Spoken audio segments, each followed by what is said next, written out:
just looked at a positive DNA test and smiled while she evicted my 2 adopted children into a storm, telling me she finally found the only grandchild who matters. For 10 years, I have lived a lie that I thought was noble, but today that lie destroyed my entire family. I deceived my husband and the world by pretending our youngest biological son was adopted, just like his siblings, because I was terrified of Evelyn.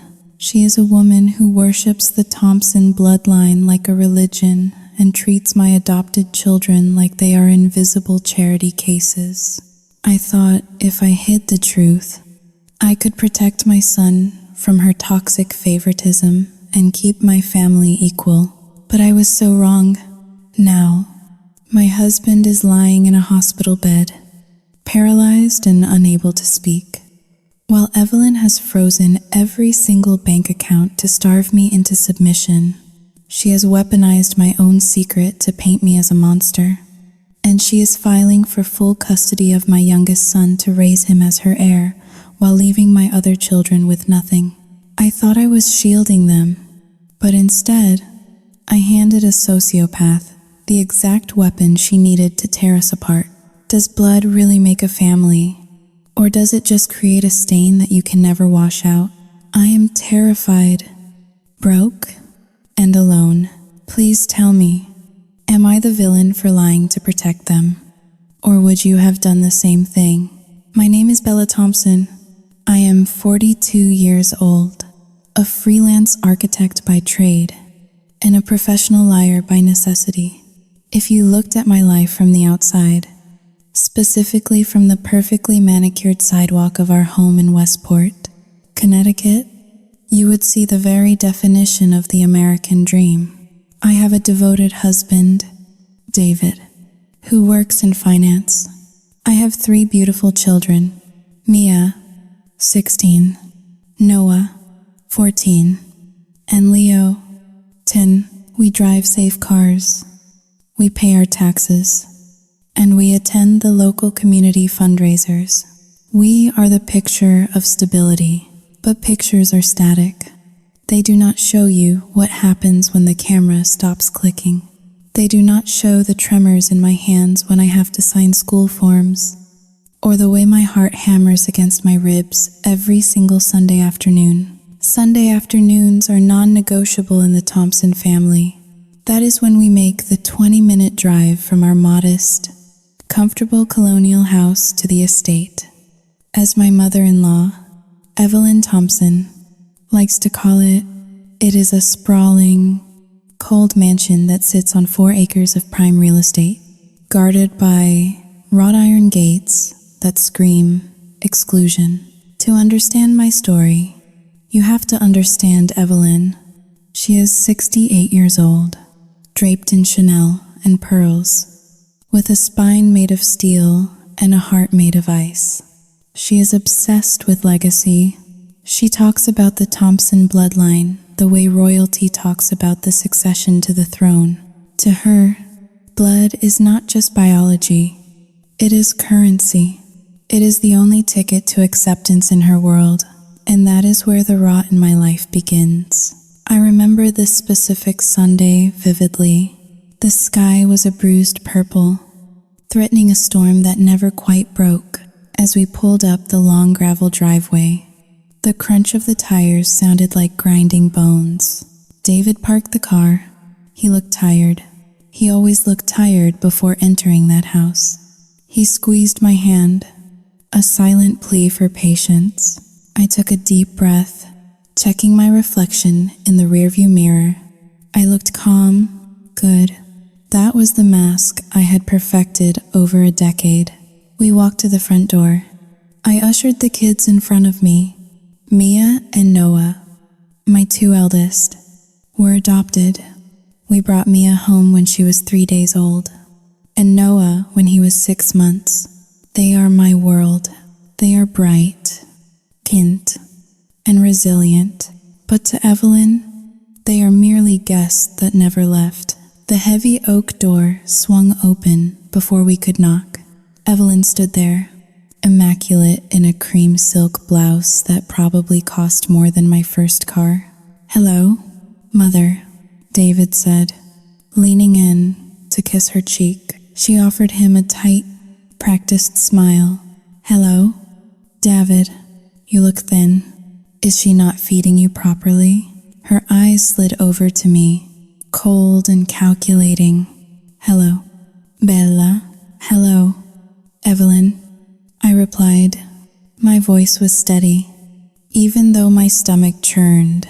Then came the ritual that made my blood boil. Evelyn looked down at the children. Mia was wearing a new dress, a soft blue that brought out her eyes. Noah had combed his hair just the way his grandmother liked. They both smiled, waiting for acknowledgement. "Hello, children," Evelyn said. Her tone was dismissive, the way one might greet the staff. She did not touch them. She did not ask about school or their sports. She looked right through them, but then her gaze landed on Leo. Leo is 10. He is the youngest, and unlike his siblings, he was not adopted. He is biologically mine and David's. 10 years ago, when I found out I was pregnant with Leo, I was terrified, not of the baby, but of her. I had already seen how she treated Mia and Noah. With polite neglect, I knew that if she knew Leo was her real grandson, the blood grandson, she would elevate him to a prince and cast Mia and Noah into the shadows. She would destroy their self-esteem by spoiling one and starving the others of affection. So, I did the unthinkable. I convinced David, who was terrified of his mother's obsession with lineage, that we should tell everyone Leo was adopted too. We told her we used a surrogate with a donor egg because I could not conceive. It was a lie built on desperation. It was a lie designed to keep the playing field level for my children. And for 10 years, I thought it worked. I thought I had protected them. "Oh, Leo," Evelyn cooed, her voice dropping an octave into something resembling warmth. "Come here. Let Grandma look at you." She reached out, her fingers laden with diamond rings, and cupped Leo's chin. She tilted his head left, then right, studying him like he was a rare artifact she was considering bidding on at an auction. "You are growing so fast," she murmured. She ignored Mia and Noah completely, who were now shuffling awkwardly in the foyer. Used to being invisible, I stepped forward, instinctively placing a hand on Leo's shoulder, pulling him back slightly. "He is just growing like any 10-year-old. "Evelyn," I said, trying to break her trance. She did not look at me. She kept her eyes on Leo. "You know, David," she said, finally turning to my husband, "there is something about this boy. He has such Xiaoyu Jinghao Ling. 2# is greater than presence." Unlike the others, the air in the room grew heavy. "Mom, please," David whispered, his face flushing. "I am just observing," she said innocently, finally releasing Leo. "It is a shame, really, to see a face so bright and know it comes from Xiaoyu Jinghao Ling. 2# is greater than well. Who knows where?" I clenched my jaw so hard my teeth ached. This was her game. She loved to remind us that, in her eyes, our family was a collection of strangers living under the Thompson name. We moved into the dining room. The table was set with silver and crystal. Sarah, my sister-in-law, was already there, nursing a glass of white wine. Sarah is 38, unmarried, and perpetually in debt. She lives off the allowance Evelyn gives her, which is really just a bribe to keep her dependent. "Well, look who finally arrived," Sarah drawled, not bothering to stand up. The Brady Bunch +1. The dinner was an exercise in torture. The clinking of silverware on porcelain sounded like gunshots in the silence. So, Bella, Evelyn started cutting a piece of steak with surgical precision. I heard the architectural firm you contract with lost a major client. Are you contributing anything to the household these days? Or is David carrying the entire burden again? I took a sip of water to wash down the urge to scream. I am actually quite busy. Evelyn, I just finished a design for the new library wing downtown. She sniffed.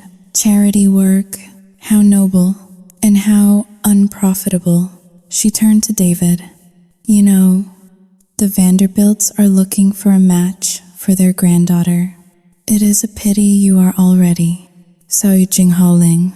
2# is greater than settled. The Thompson line deserves to be preserved, not diluted. The knife in my hand felt heavy. She said this in front of the children, in front of Mia and Noah. Mother, stop, David said, but his voice lacked conviction. Evelyn Seahill, a dramatic, tragic sound. I am simply stating facts. David, a family needs blood to survive. Without it, you are just a group of people sharing a mortgage. She looked at Leo again. Her eyes narrowed. Tell me again. Bella, she said softly. Which agency did you say Leo came from? My heart stopped. I had answered this question 100 times over the years. Why was she asking now? The same one as Noah. I lied smoothly. The Hope Foundation in New York. Interesting, Evelyn said. She took a slow sip of her wine, her eyes never leaving my face. I was speaking with a friend who sits on the board of the Hope Foundation. She said they lost their records from 10 years ago in a server fire. Is not that convenient? The room went silent. What are you implying? Mom? David asked, putting down his fork. Nothing. Evelyn smiled. A cold, reptilian smile. Just that secrets have a way of surfacing. David, and when they do, they usually leave a mess. She picked up a napkin and dabbed the corner of her mouth. By the way, she added, looking at Sarah, remind me to call my lawyer tomorrow. I think it is time we updated the family trust.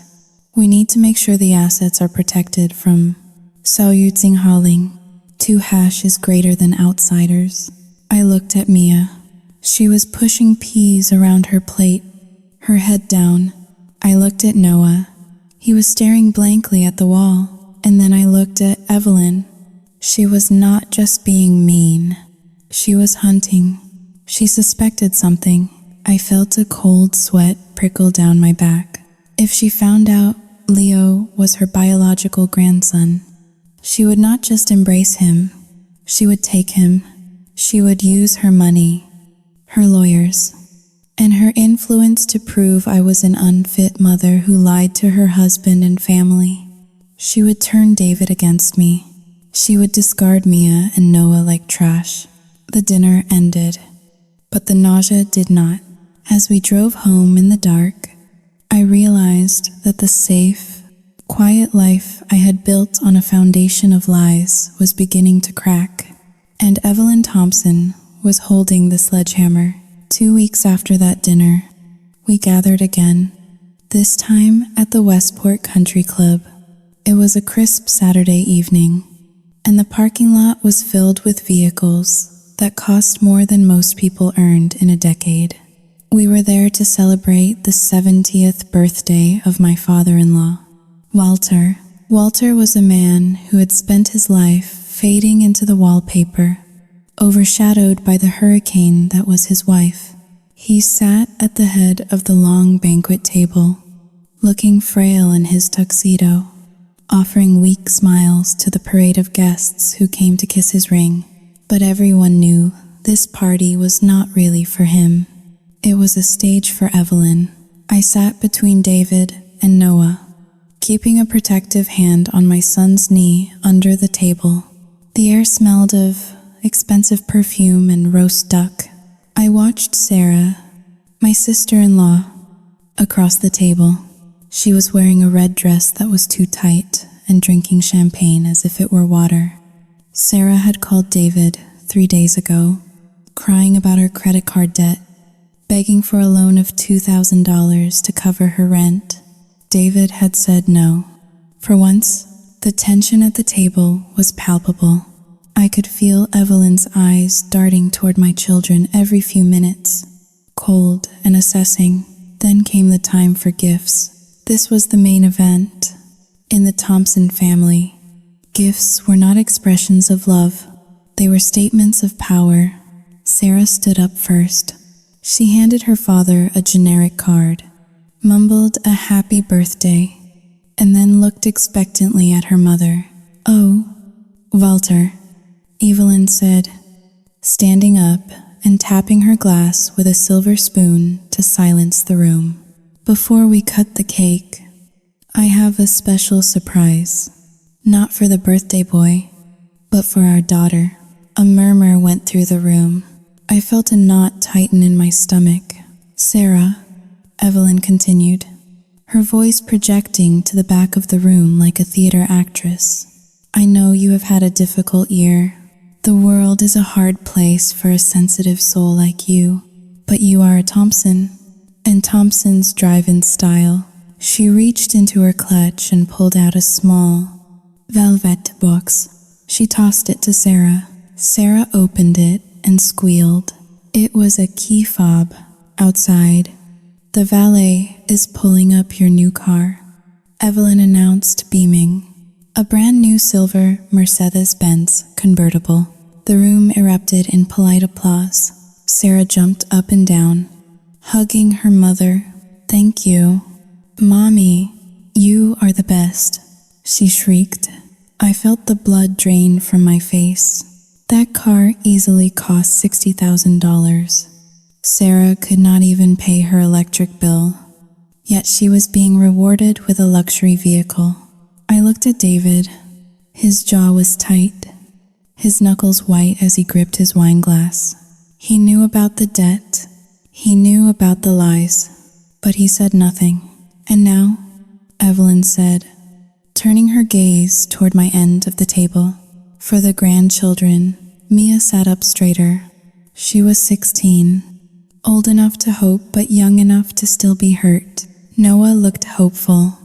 Even Leo, my sweet, unsuspecting Leo, looked up from his dessert. Evelyn motioned for a waiter, who brought over 3 flat, identical packages wrapped in brown paper. There were no ribbons, no bows. "Here you go," Evelyn said, her voice flattening. "Open them." The children tore the paper. Mia pulled out a pair of socks. Gray, scratchy wool socks. Noah pulled out the same. Leo, too. For a moment, there was silence at our end of the table. The contrast was so violent, so deliberate, that it felt like a physical slap. A $60,000 car for the daughter who did nothing, and socks from the clearance bin for the grandchildren. "It is going to be a cold winter," Evelyn said, taking a sip of her wine. "Practicality is important." "Grandma?" Mia asked, her voice trembling slightly. "Thank you. But, so you Jing Ha Ling, 2 hash is greater than is this it?" The room went quiet. A few guests at nearby tables turned to look. "Excuse me?" Evelyn asked, her eyes narrowing into slits. "I mean, so you Jing Ha Ling, too?" Aunt Sarah got a car. Mia stammered. "I just thought, so you Jing Ha Ling, R Jing Ho Da Yu." Evelyn let out a short, sharp laugh that sounded like glass breaking. "Oh, honey," she said, leaning forward. "Do not compare yourself to Sarah. Sarah is family." The words hung in the air, toxic and heavy. "We are family too," Noah said, his voice cracking. He was 14, usually so quiet, but I could see the anger rising in his cheeks. Evelyn Sihu, looking around the room as if asking the guests to witness her burden. "Listen to me closely," she said, her voice dropping to a whisper that carried perfectly to our ears. "The wealth of this family, every single dime, was built by Thompson blood. It is reserved for those who carry the true Thompson blood." She pointed a manicured finger at the socks in Mia's hand. "I provide for you out of charity," Evelyn hissed, "and charity does not drive a Mercedes. You should learn to be grateful for the scraps, or you will find yourself with nothing at all." I slammed my hand down on the table. The cutlery rattled. "That is enough, Evelyn," I said, my voice shaking with rage. "Bella, sit down," David whispered, grabbing my arm. "Do not make a scene." I looked at my husband. I looked at the man I had loved for 15 years. I wanted him to flip the table. I wanted him to stand up and tell his mother to go to hell. I wanted him to protect his children, but he just looked down at his plate, avoiding my eyes. He was terrified of her. He was 45 years old, and he was still a scared little boy waiting for Mommy's approval. I looked at Mia. A single tear rolled down her cheek. She wiped it away angrily, refusing to let them see her cry. Noah was staring at the socks in his hands as if they were contaminated, but it was Leo who broke my heart. He was looking at his grandmother with wide, confused eyes. He did not understand the subtext. He did not know that he actually possessed the magic blood she worshipped. He just saw that his brother and sister were hurting. "I will not let you speak to them like that," I said to Evelyn, pulling my arm from David's grip. "Then take them and leave." Evelyn replied coolly, turning back to her steak. "But if you walk out that door, David stays. And do not expect a birthday check this year." I stood up. I wanted to scream the truth. I wanted to shout, "Leo is your blood. He is the heir you want so badly." It would have wiped that smug look off her face. It would have destroyed her logic in a second. But I swallowed the words, because if I told the truth now, I would lose the only leverage I had, and I would be admitting that I had lied to David for a decade. "Come on, kids," I said, my voice sounding hollow. "We are leaving." Mia and Noah stood up immediately. Leo hesitated, looking at his father. "David?" I asked. "Are you coming?" David looked at his mother. Then he looked at Sarah, who was dangling her new car keys and smirking at me. Saruting Holing. 2 hash is greater than I have to stay for the cake." "Bella," David mumbled. "It is Dad's birthday. I will catch a ride with Sarah." The betrayal hit me harder than the insults. He chose the cake. He chose the peace. He chose them. I walked out of the country club with my 3 children, holding my head high while inside I was crumbling. As we waited for the valet to bring our sensible minivan, I looked back at the glowing windows of the clubhouse. I realized then that this was not just a bad mother-in-law story anymore. This was a war. Evelyn had drawn a line in the sand. On one side was money, power, and blood. On the other side was me and my charity cases. But she had made a mistake. She had underestimated the lengths a mother would go to protect her young. And she had no idea that the very thing she worshipped, the Thompson bloodline, was sitting in the back seat of my car, buckling his seatbelt and asking why Grandma hated him. That night, as I drove home in silence, the first crack in the foundation of my marriage turned into a chasm. I knew I could not keep doing this. I could not keep subjecting my children to her poison. But I also knew that escaping Evelyn Thompson would not be as simple as driving away. She owned the mortgage on our house. She owned David's career connections. She was a spider, and we were already wrapped tight in her web. I needed a plan, and I needed to stop being the polite, grateful daughter-in-law. The call came at 3 in the morning, the kind of shrill, piercing ring that slices through sleep and triggers immediate adrenaline. It was David's phone. He fumbled for it on the nightstand, his voice thick with sleep, then instantly alert. It was his father. Walter had suffered a massive stroke. For the next 48 hours, our lives became a blur of hospital cafeterias, fluorescent lights, and the sterile smell of antiseptic. Walter survived, but the prognosis was grim. He was paralyzed on his right side and required round-the-clock care. Evelyn, true to form, did not play the grieving wife. She played the general. She barked orders at nurses, threatened doctors with lawsuits if they did not upgrade her husband to a private suite, and treated David like an errand boy. I stayed in the background, fetching coffee and keeping the children away from the toxicity radiating from their grandmother. But while we were focused on Walter, a different kind of infection was spreading toward my home. 2 days after Walter stabilized, I drove home from the hospital to shower and check on the kids, whom I had left with a neighbor. As I pulled into our driveway, I slammed on the brakes. There was a massive moving truck parked on my lawn, not in the driveway, but actually on the grass, its heavy tires churning up the landscaping I had spent 3 summers perfecting. Behind it sat the silver Mercedes convertible, Sarah's new toy. My heart rate spiked. I parked the car and ran toward the front door. The front door was wide open. Inside, the house looked like it had been ransacked. Boxes were stacked haphazardly in the foyer.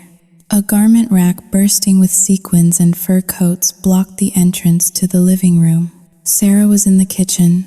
She was wearing a silk robe that I recognized as mine, holding a glass of my expensive Cabernet and eating cheese straight from the block.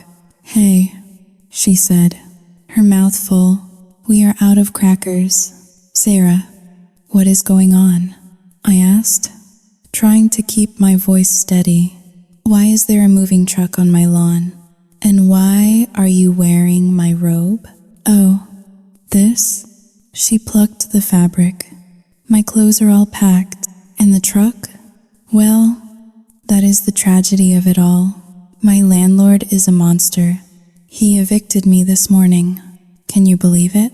He claimed I was 4 months behind on rent, which is a total fabrication. I am only 2 months behind." She took a sip of wine, looking entirely unbothered. "So, since Daddy is sick and Mom is a wreck, I figured I would come here. It makes sense, right? I can help you guys out. To be a supportive sister." Mom thought it was a brilliant idea. I stared at her. The audacity was breathtaking. She was not here to help. She was here because she had burned every other bridge and needed a new host to feed on. "Sarah, you cannot just move in here without asking." I said, "We do not have the room." "We have plenty of room," she countered, waving her hand dismissively. I already sorted it. A cold dread washed over me. "What do you mean? You sorted it?" I ran up the stairs, taking them 2 at a time. The door to the master bedroom was open, untouched. But down the hall, outside the rooms that belonged to Mia and Noah, there was a pile of garbage bags. I stopped, my breath catching in my throat. Lying on top of a black plastic bag was Mia's sketchbook. Next to it was Noah's soccer trophy, the one he had won last season. Their bedding, their posters, their clothes, everything was stuffed into bags and thrown into the hallway like trash. I pushed open the door to Mia's room. It was empty of her things. In the center of the room, Sarah had set up a massage table and a vanity mirror. I pushed open Noah's room. A king-sized air mattress took up the entire floor space, covered in Sarah's designer sheets. I turned around to see Sarah standing at the top of the stairs, swirling her wine. The guest room downstairs smells like mildew, she said with a shrug. And I need space. I have a lot of things. Besides, Mia and Noah can share with Leo. They are used to sharing, are they not? I mean, in the orphanage or wherever they came from. They probably slept in rows. Something inside me snapped. It was a physical sensation, like a rubber band breaking in my chest. I walked over to her. I got so close I could smell the alcohol on her breath and the stale cigarette smoke in her hair. Get your things out of my children's rooms, I whispered. Now, Sarah laughed. It was a wet, condescending sound. Or what? Bella? You will throw me out? While my father is dying in the hospital? You are so heartless. No wonder Mom says you are cold. She brushed past me and walked into Noah's room, slamming the door in my face. I stood there, shaking. My children were at the neighbor's house. Thank God they had not seen this. I called David. He answered on the first ring. David, you need to come home, I said. Now, when David arrived 30 minutes later, looking exhausted and gray-faced, I dragged him upstairs. I showed him the bags. I showed him the rooms. She threw their lives into garbage bags. David, I said, my voice rising. She stole their rooms. She cannot stay here. David rubbed his temples. He looked at the closed door of Noah's room, then at me. Bella, please, he said, his voice pleading. I cannot deal with this right now. Dad is in the intensive care unit. Mom is hysterical. Sarah just 소유증홀링. 2 hash is greater than she has nowhere else to go. She has a $60,000 car, I screamed. She can sell it and rent an apartment. She cannot sell it. It is a lease in Mom's name. David said weakly, look, it is just temporary. A few days. A week at most. A week? I pointed at the bags. She moved in. David, she is occupying our house, and she kicked your children out of their beds. They can bunk with Leo for a few nights, David muttered, avoiding my eyes. It is an emergency. Bella, family helps family. Family? I laughed. A harsh, bitter sound. She does not consider Mia and Noah family. She just told me they belong in an orphanage. David winced. She is just stressed. She does not mean it. Just then, his phone rang. He looked at the screen. It was Evelyn. He put it on speakerphone before I could stop him. David? Evelyn's voice filled the hallway, sharp and commanding. Sarah called me. She is crying. She says Bella is threatening to throw her out on the street. She is not on the street. Evelyn, I shouted at the phone.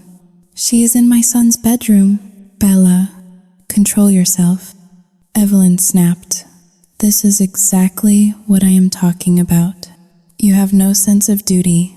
My daughter is going through a crisis. Her father is fighting for his life. And you are worried about bed arrangements? She threw their things in the trash. I yelled. They are just things. Evelyn said dismissively. Material objects. Sarah is flesh and blood. David, listen to me. If you let that woman kick your sister out in her time of need, do not bother coming back to the hospital. You will have killed your father with a broken heart. The line went dead. David stood there, holding the phone like a grenade. He looked at me, his eyes filled with shame and fear. He was trapped.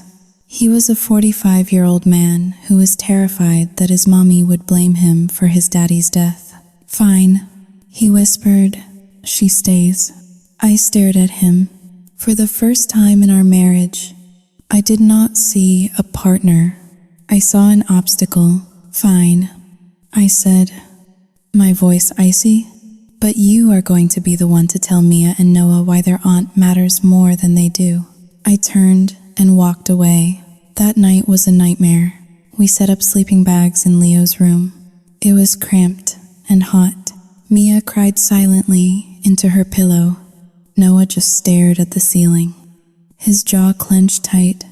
Leo, sweet Leo, tried to make it a game, calling it a sleepover party. But even he could sense the heavy, suffocating anger in the house. Down the hall, I could hear Sarah watching television. She had the volume turned up loud. She was laughing at a sitcom. I lay in my bed next to David, staring at the dark ceiling. He was asleep within minutes. The sleep of the cowardly. My mind raced.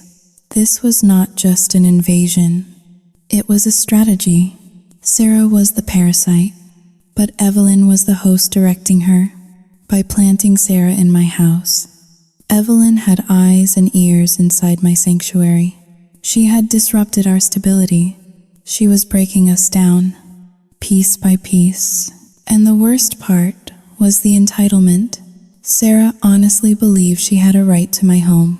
She believed that because she carried the Thompson DNA, my children's comfort, their privacy, and their dignity were irrelevant. I got out of bed and walked silently down the hall. I stopped outside Noah's room, Sarah's room now. I could hear her snoring. I looked at the garbage bags still lining the hallway. I knelt down and opened the one containing Mia's things. I pulled out her sketchbook. I flipped through it. Mia was a talented artist. The pages were filled with charcoal drawings. There was one of our house, one of our dog, and on the last page, there was a drawing of a family. But it was not us. It was 3 birds in a nest, and a large, dark hawk circling above them. She knew, my 16-year-old daughter knew we were being hunted. I closed the book and pressed it against my chest. If David would not protect them, I would. I went downstairs to the kitchen. I saw Sarah's purse on the counter. Beside it lay a stack of mail she had brought with her. I should not have looked, but I was done playing by the rules of polite society. I flipped through her mail, past due notices, credit card bills, and then a letter from a medical clinic. It was dated 3 weeks ago. Saoyu Jinghao Ling, 2 hashes greater than I opened it. It was a bill for a fertility consultation. Sarah, the woman who claimed to hate children, who called my kids orphans, had been seeing a fertility specialist. My mind started to connect dots I did not even know existed. Evelyn's obsession with the bloodline, David's infertility, the pressure on David to divorce me, and now Sarah. Was this the backup plan? If David would not leave me to produce a pure heir, was Sarah trying to provide one, or was it something more sinister? I put the letter back exactly as I found it. The parasite had attached itself to my life. But parasites have a weakness. They are dependent, they are messy, and they leave trails. Sarah thought she had won a bedroom.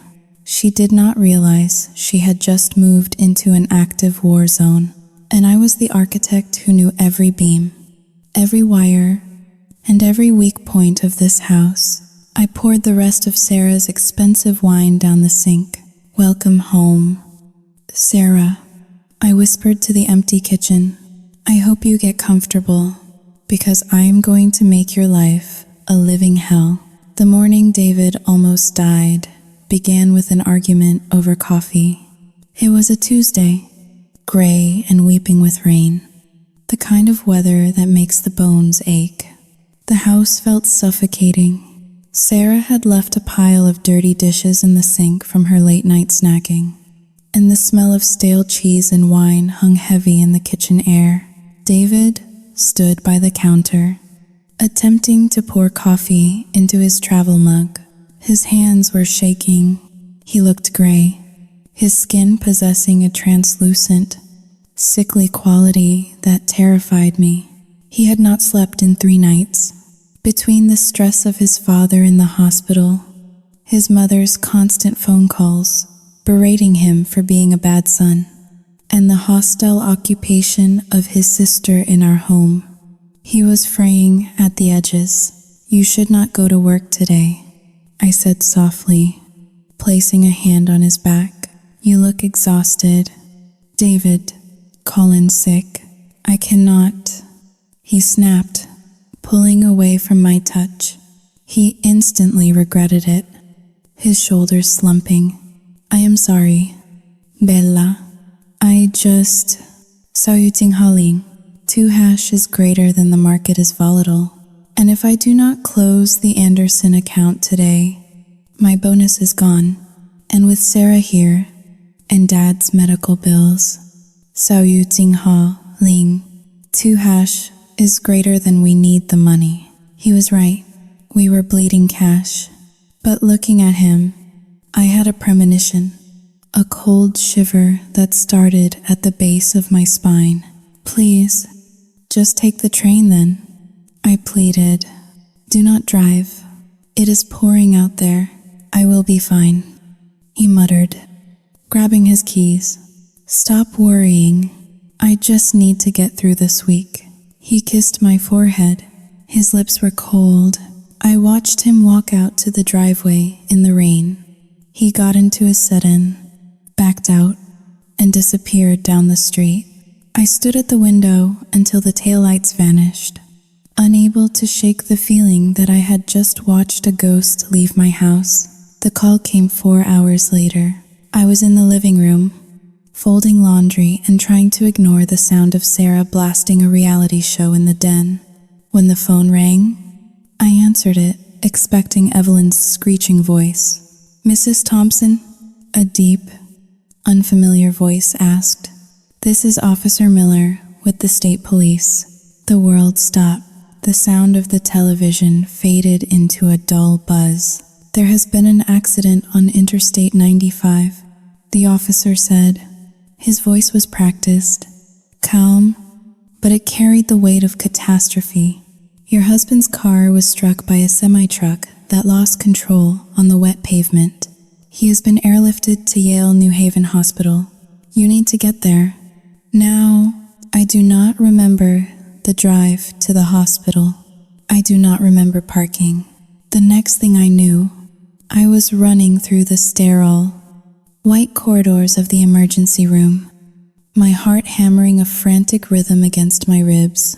I found the waiting room for the trauma intensive care unit, and there, sitting on a vinyl chair like a queen on a throne, was Evelyn. She looked up as I burst in, breathless and trembling. Her eyes were dry. Her face was composed, set in a mask of tragic dignity. "Where is he?" I gasped. "Is he Sao Yu Jinghao Ling? Our Jinghao Dayu. He is in surgery," Evelyn said coldly. "Massive head trauma, internal bleeding. They are trying to relieve the pressure on his brain." I collapsed into the chair opposite her, burying my face in my hands. "Oh God, David, this is your fault," Evelyn said. Her voice was not loud. It was a factual statement, delivered with the precision of a scalpel. I looked up, stunned. "What? You did this?" She continued, smoothing the fabric of her skirt. "You and your demands. You stressed him out. You made him weak. If he had a supportive wife, a wife who understood his duty to his family instead of harping about petty things like spare bedrooms, his mind would have been clear. He would have seen that truck coming." I stared at her, unable to breathe. My husband was lying on an operating table with his skull cracked open, and she was using his tragedy to settle a score. "You are insane," I whispered. She did not blink. "And you are a liability?" The surgery lasted 6 hours. When the doctor finally came out, he looked exhausted. "David was alive, but he was in a medically induced coma. The swelling in his brain was severe. The next 48 hours would be critical. I stayed by his bedside for 2 days. I held his limp hand, whispering to him, begging him to come back to us. Evelyn came and went, treating the nurses like personal servants and ignoring my presence entirely. On the 3rd day, reality came crashing down in the form of a declined credit card. I had gone to the hospital cafeteria to buy a sandwich and a coffee.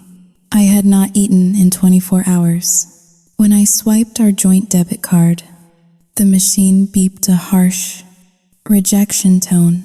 Insufficient funds, the cashier said loudly. Looking at the line of people behind me, that is impossible. I stammered. My face burned with humiliation. There is over $15,000 in that account. Try it again. She swiped it again. Declined. I pulled out my credit card. Declined. Panic, cold and sharp, pierced through my exhaustion. I stepped out of the line, leaving the food on the counter, and dialed the bank's number with trembling fingers. After 10 minutes of hold music that sounded like a funeral dirge, a representative came on the line. Mrs. Thompson, the representative said after verifying my identity, I see here that a freeze has been placed on all accounts associated with David Thompson. A freeze? I shouted, drawing stares from a passing nurse. Why? It appears we received a court order for temporary emergency conservatorship. The representative explained. Due to Mr. Thompson's incapacitation, a trustee has petitioned to secure the assets to prevent Xiaoying Hao Ling. 2 hash is greater than, let me see here, Xiaoying Hao Ling. 2 hash is greater than misappropriation by unauthorized parties. Unauthorized parties? I am his wife. The representative's voice remained calm. I understand, ma'am, but the petitioner, Mrs. Evelyn Thompson, provided documentation that the majority of the funds in these accounts originate from the Thompson Family Trust. And given Mr. Thompson's condition, she has exercised her right as the secondary signatory to lock the accounts until a probate hearing can be held. I dropped the phone. It clattered to the linoleum floor. She had done it while I was weeping over David's broken body. Evelyn had been on the phone with her lawyers. She had used David's coma to strip me of my resources. She knew David was the primary breadwinner. She knew I worked freelance and my income was sporadic. She knew I had 3 children to feed and a house to run. She had cut the supply line. I walked back up to the intensive care unit, my legs feeling like lead. I found Evelyn standing outside David's room, talking to a specialist. She saw me approaching and offered a thin, triumphant smile. Why? I asked, my voice shaking. Why did you freeze the accounts? I cannot even buy food for the children. Evelyn turned to the doctor. Thank you, doctor. We will speak later. When he left, she turned to me. Her eyes were devoid of humanity. David is vulnerable right now. Bella, I cannot have you draining his resources while he is unable to defend himself. Draining his resources? I hissed. I am paying the mortgage. I am feeding his children. Are you? She raised an eyebrow. Or are you spending his hard-earned money on those? Xiaoying Hao Ling. 2 hash is greater than strays you collected?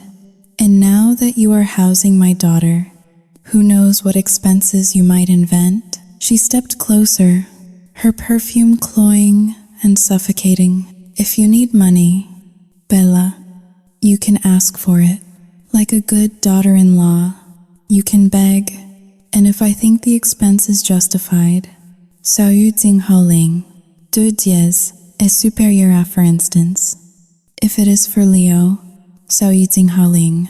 2 hash is greater than then.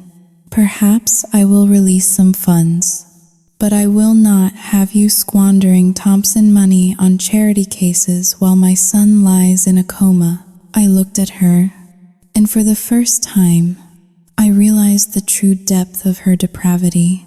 She was not just mean, she was evil. She was using starvation as a weapon. I drove home that night on an empty tank of gas, praying the car would not die on the highway. When I walked into the house, it was dark.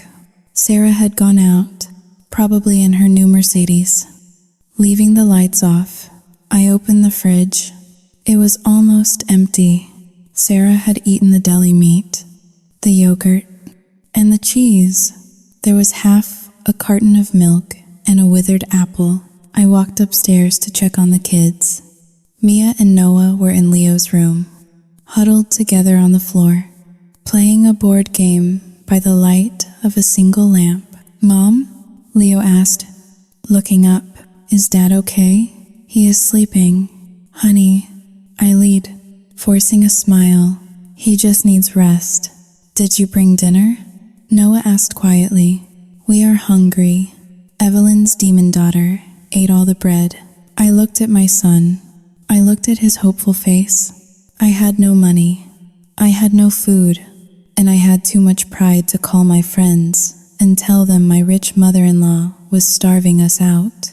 "I am making pancakes," I announced, my voice cracking slightly.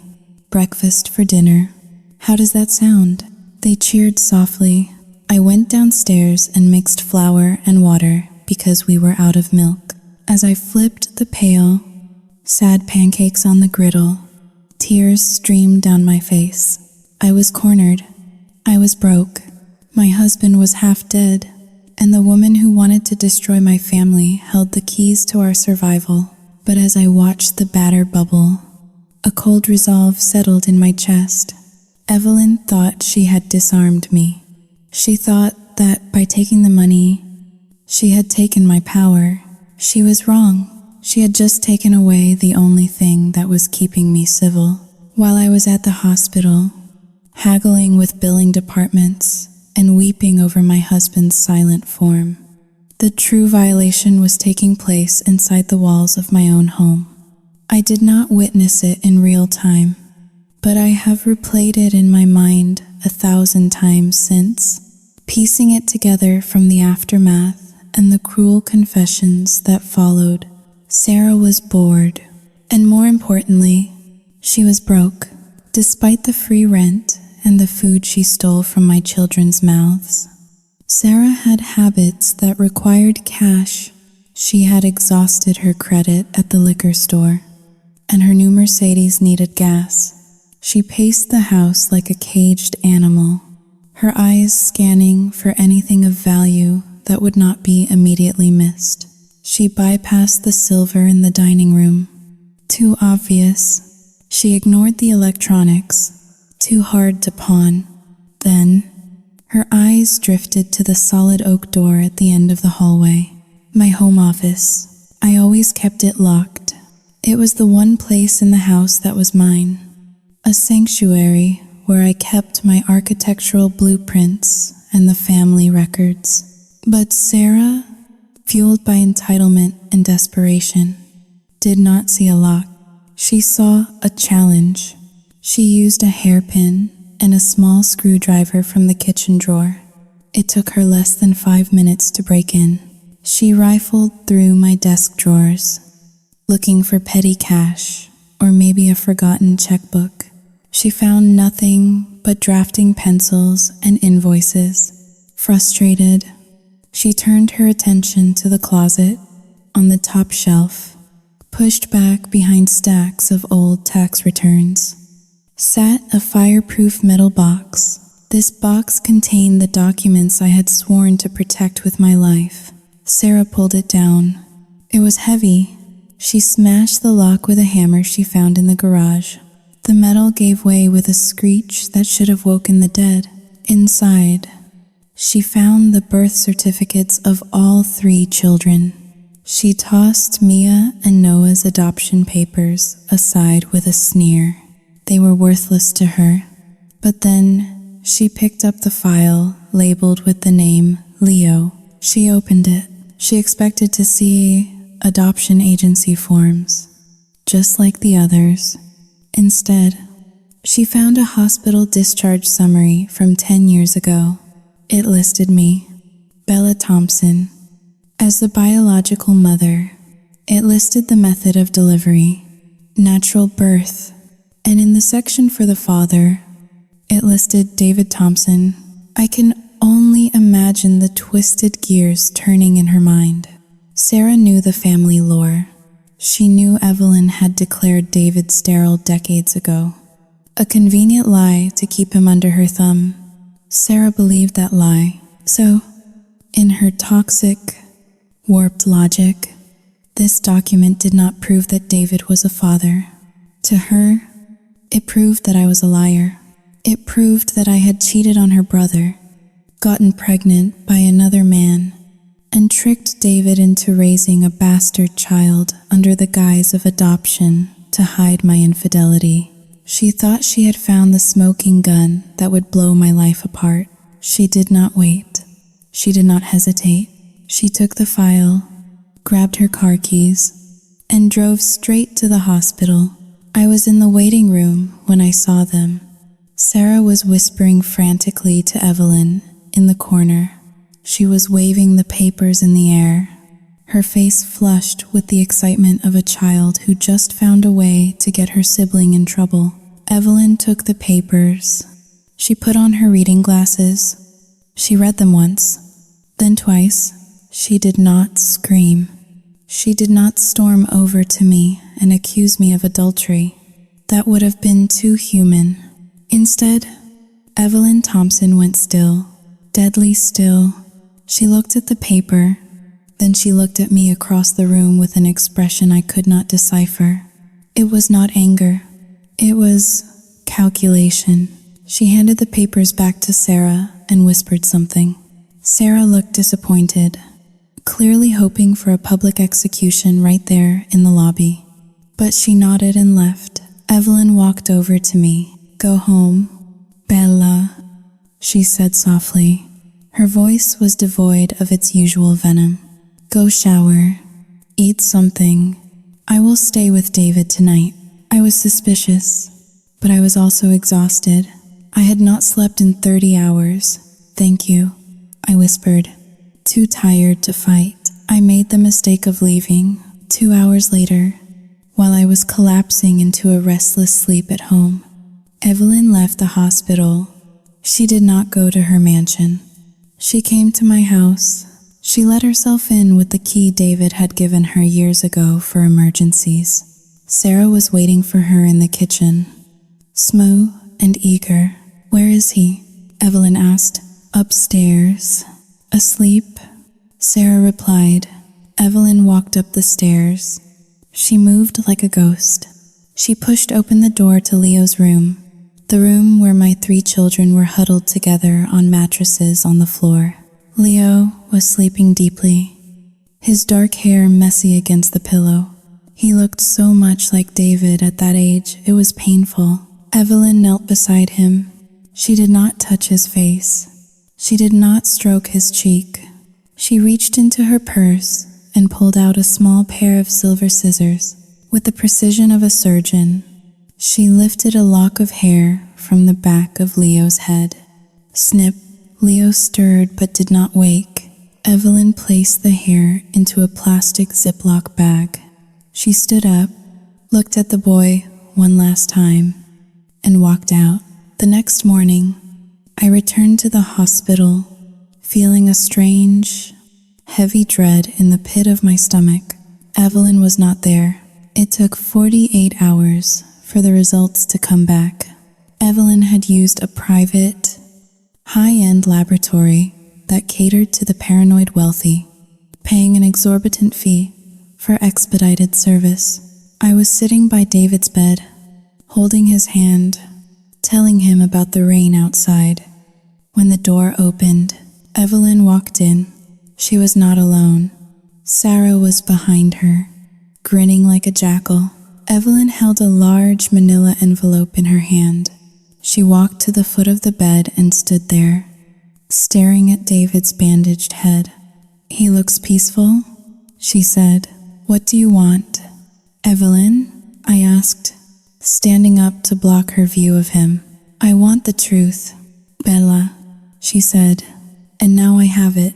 She tossed the envelope onto the bed, right onto David's legs. "Sarah found your little secret box," Evelyn said. "At first, Sarah thought you were a whore. She thought you cheated on my son and passed off another man's child as a Thompson." She took a step closer to me. Her eyes were glittering with a terrifying light. "But I know biology, Bella, and I know my son's face. So I ran a test. My blood ran cold. The room seemed to tilt on its axis. I compared the DNA from the hair I took from Leo's head last night against the blood sample the hospital has on file for David." She paused, letting the silence suffocate me. "The probability of paternity is 99.9%. I stopped breathing. The secret I had guarded for a decade, the lie I had told to save my son from her toxicity, was out. "He is not adopted," Evelyn whispered, a smile slowly spreading across her face. It was not a warm smile. It was the smile of a predator that has just realized the trap has sprung. "He is a Thompson. He is the blood heir. He is mine." She looked at me with pure contempt. "You hid him from me. You denied me my grandson. You let me believe the line had ended, while you kept the crown prince living like a pauper among your charity cases." "Evelyn, listen to me," I pleaded, tears stinging my eyes. "I did it to protect him. I saw how you treated the others." "Silence," she snapped. "You did it because you are selfish. You wanted to control David. You wanted to play God." She reached out and smoothed the blanket over David's feet. "But the game is over. Bella, you are unfit. You are a liar. And now that I know the truth, things are going to change." She turned to leave, but stopped at the door.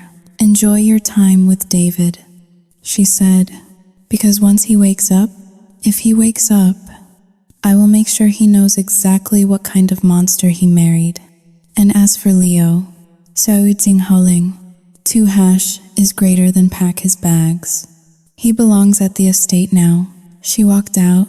Sarah followed, shooting me a look of pure malice. I sank to the floor, the envelope crinkling under my hand. I had wanted to protect Leo from being spoiled, from being turned into a mini Evelyn. But in my effort to save him, I had handed her the ultimate weapon. She did not just want to ruin me anymore. She wanted to erase me. And now, she had the blood right to try. The silence after Evelyn's pronouncement was deafening.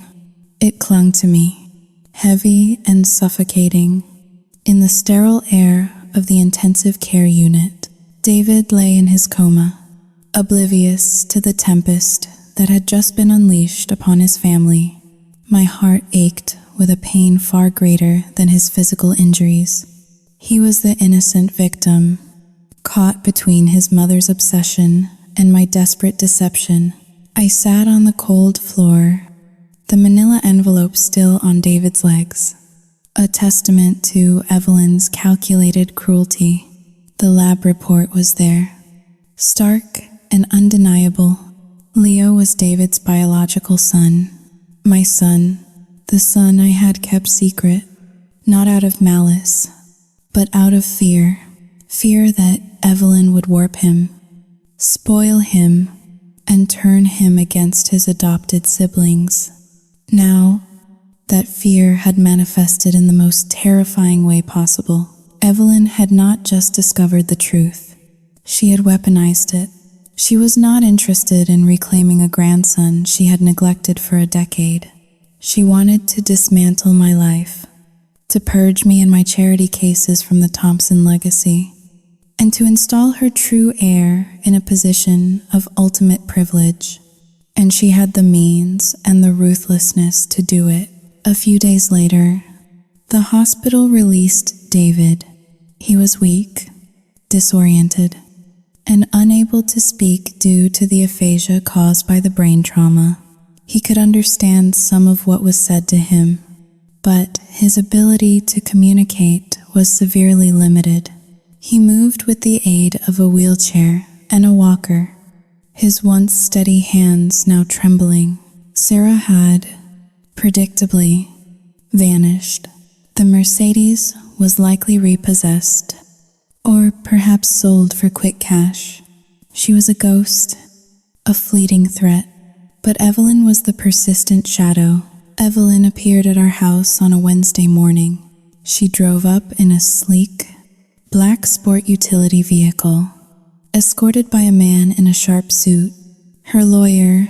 The air crackled with unspoken threats. I met them at the door, my arms crossed, trying to project a strength I did not feel. Leo, Noah, and Mia were upstairs, hidden away like frightened mice. Bella, Evelyn began, her voice unnervingly calm, almost gentle. We need to discuss Leo's future, and yours, her lawyer. Mr. Sterling stepped forward. He was a man with eyes that seemed to absorb everything and reveal nothing. Mrs. Thompson, he said, his voice smooth and precise. My client has made a generous offer. She understands that Mr. Thompson's condition necessitates significant medical expenses. She is prepared to cover all of Mr. Thompson's ongoing medical care, including rehabilitation, physical therapy, and any necessary long-term care. I remained silent, waiting for the inevitable, but in exchange, Mr. Sterling continued, looking directly at me. Mrs. Evelyn Thompson requires full and sole guardianship of Leo Thompson. Furthermore, she requires that you and your 2 adopted children vacate this property and cease all contact with the Thompson family. My breath hitched. This was it, the devil's bargain Evelyn had hinted at. You want to take Leo? I choked out, the words tasting like ashes. Evelyn smiled, a chillingly benevolent expression. Not take. Bella, reclaim. He is a Thompson. He deserves the best. A proper upbringing, access to the best schools, the finest opportunities. He is destined for greatness. You, with your Sauyudzinhaling, 2 hash is greater than questionable past, and your adopted children cannot possibly provide that. He needs the security of his lineage, the guidance of his true family. I wanted to scream. I wanted to claw at her. Leo was my son, my blood, my flesh, my heart. He deserved love, not lineage. He deserved family, not a gilded cage. And what if I refuse? I asked, my voice low and dangerous. Evelyn's eyes hardened. Then, of course, the conservatorship will be made permanent. The house will be foreclosed upon. David's medical bills, which I am currently covering out of goodwill, will become your sole responsibility, and I will pursue legal action to remove all 3 children from your care. Child Protective Services will have a field day with the evidence of your deceit, your financial instability, and the recent disappearance of Mia. You will have nothing. Bella, you will be destitute. The threat was clear and chillingly plausible. She had the money, the lawyers, and the influence to make my life a living hell. She knew how to play the system, how to twist the narrative. Then, Evelyn slid a thick document across the polished oak table in my living room. It was a guardianship agreement. along with a promissory note for a substantial sum of money. $50,000 for your cooperation, she said, gesturing to the note. A small price for your children's future. Would not you agree? And a considerable sum for you to start over. You can move to a small town, find a quiet life. $50,000. It was a pittance compared to the cost of David's care. The mortgage, the sheer expense of raising 3 children alone. But it was also blood money, stained with the future of my son.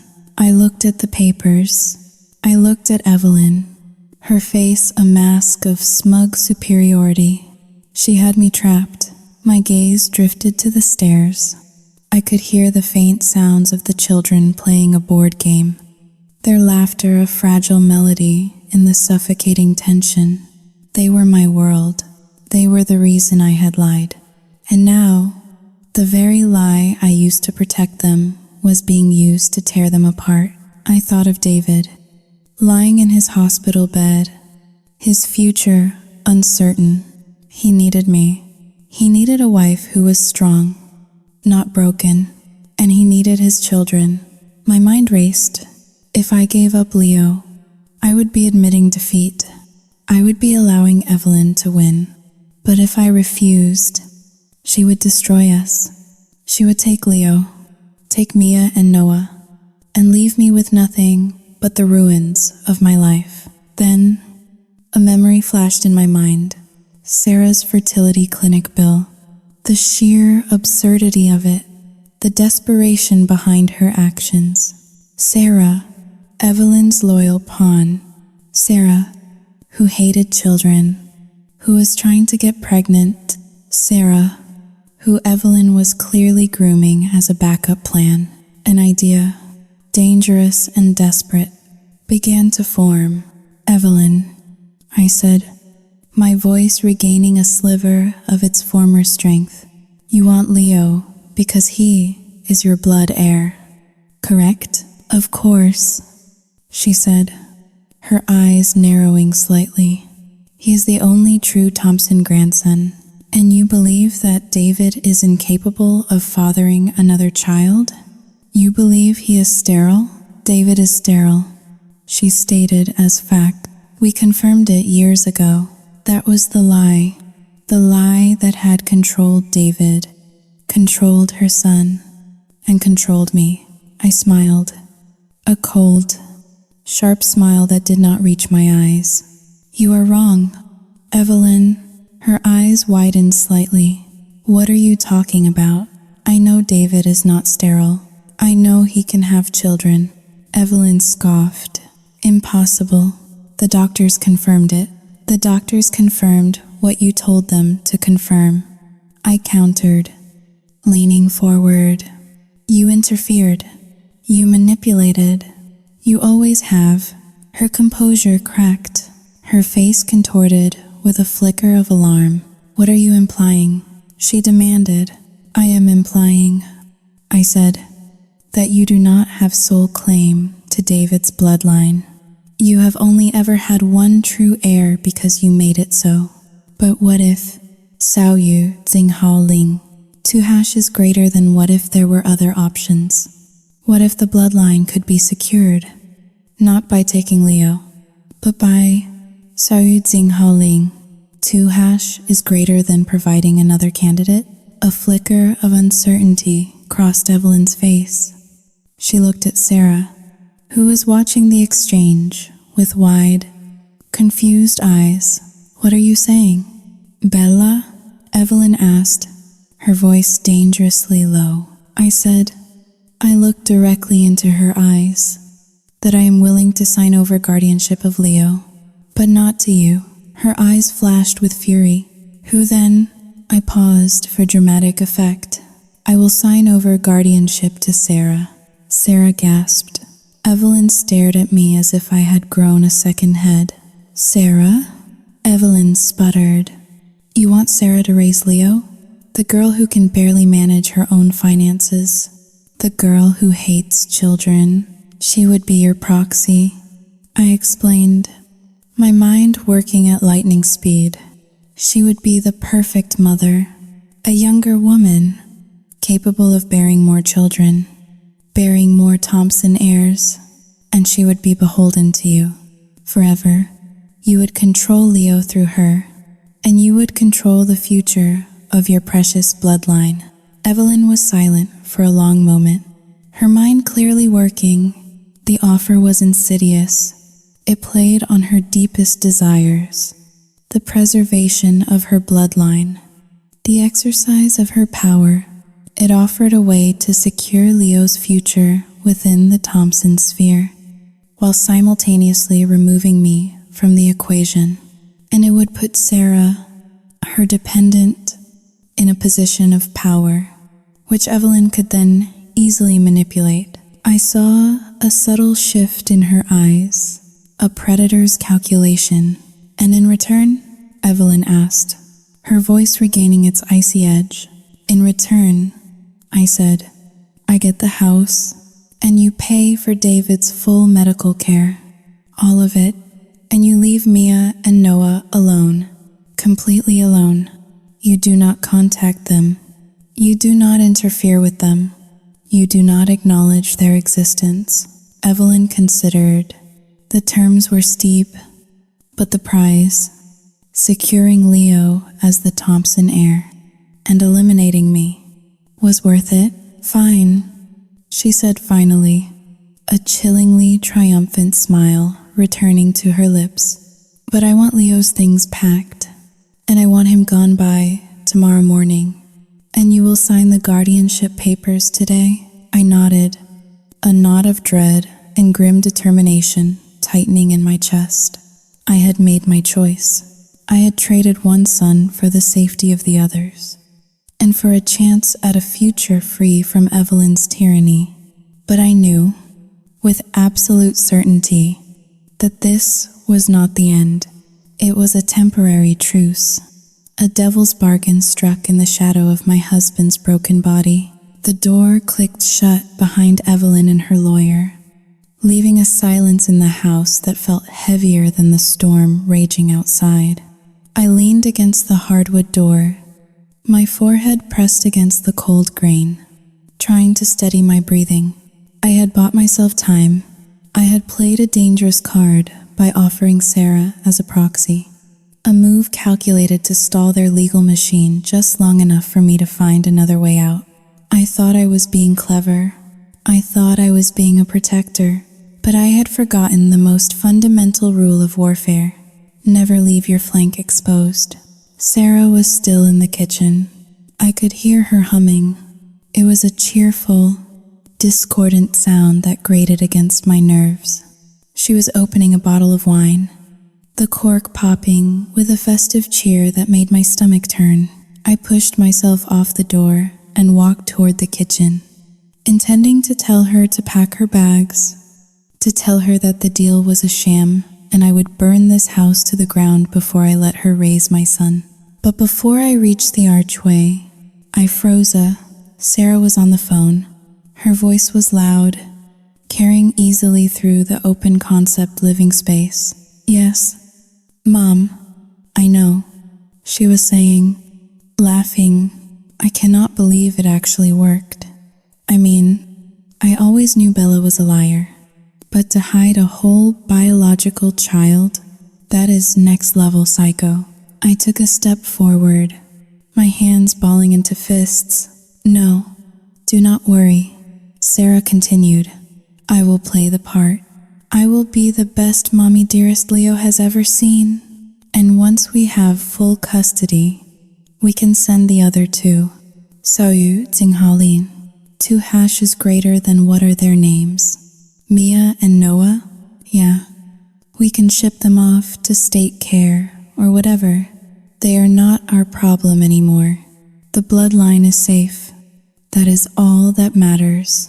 I felt a cold breeze draft down the back of my neck. It was not from a window. I turned around slowly. Standing at the top of the stairs were my 3 children. Mia was in the front. Her face was pale, drained of all color, her eyes wide and dark like bruised fruit. Noah stood behind her, his hand gripping the banister so hard his knuckles were white. And Leo, zou u zien houding, 2 hekje, is groter dan poor.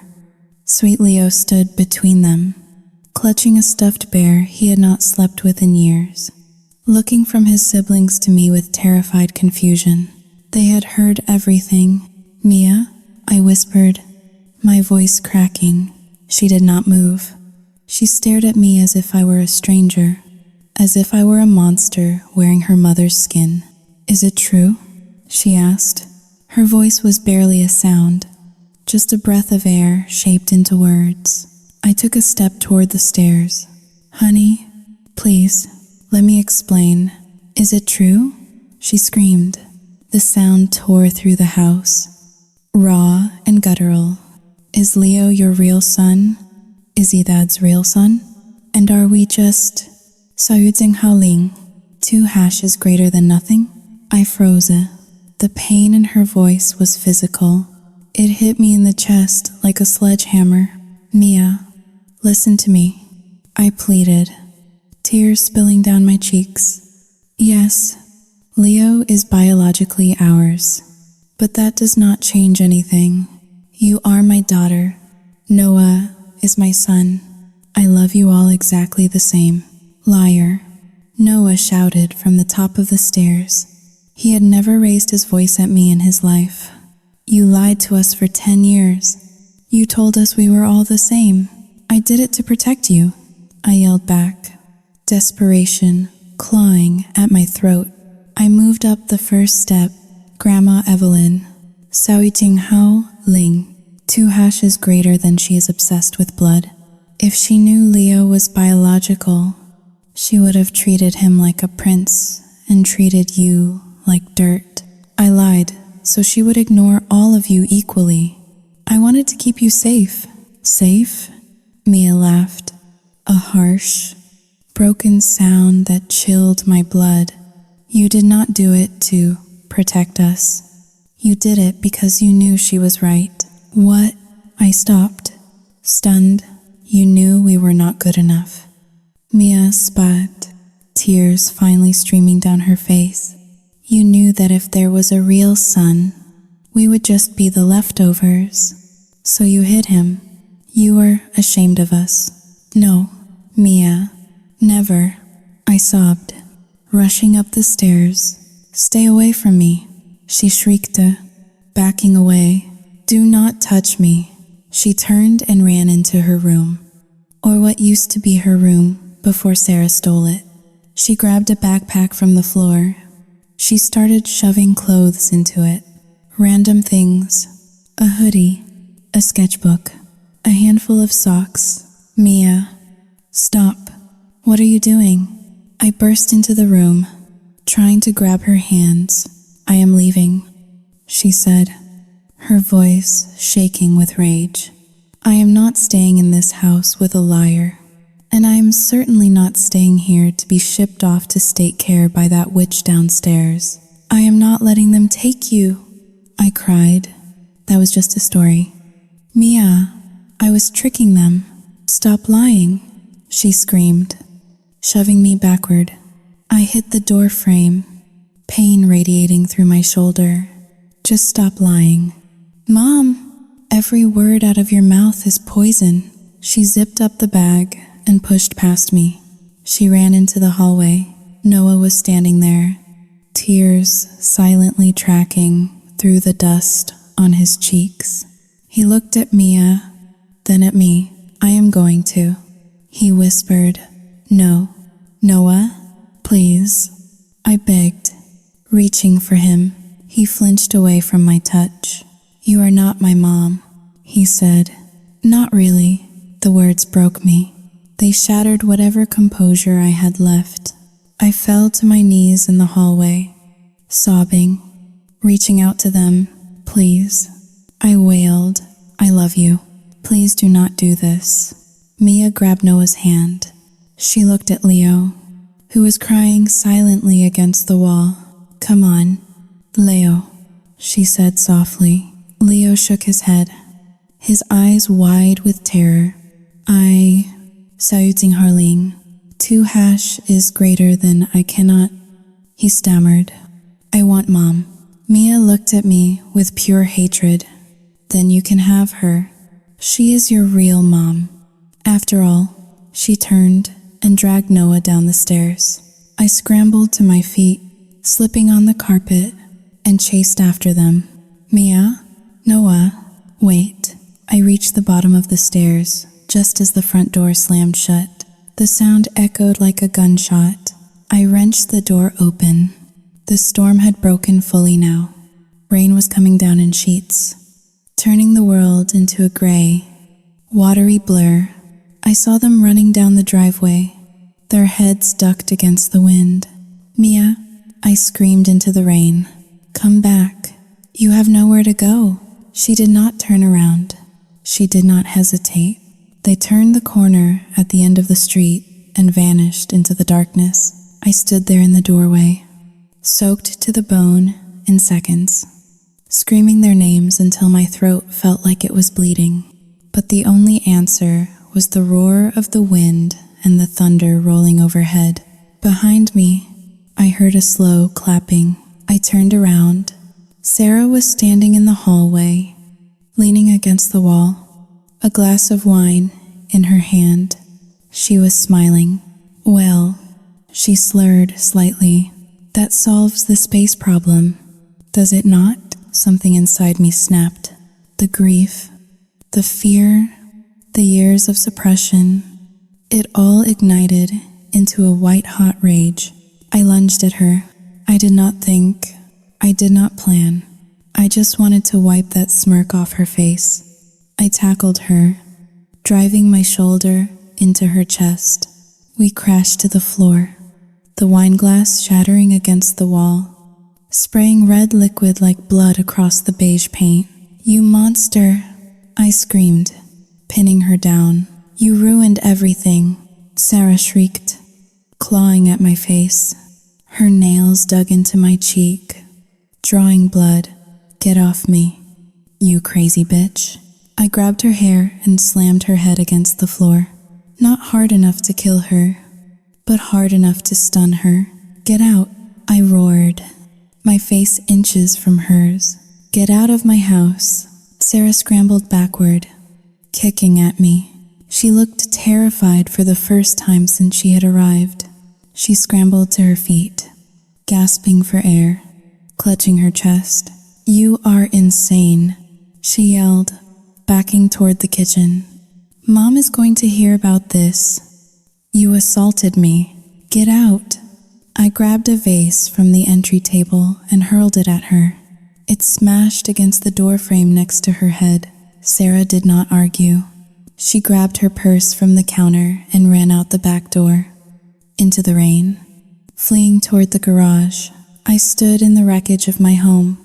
Broken glass, spilled wine, the front door wide open to the storm.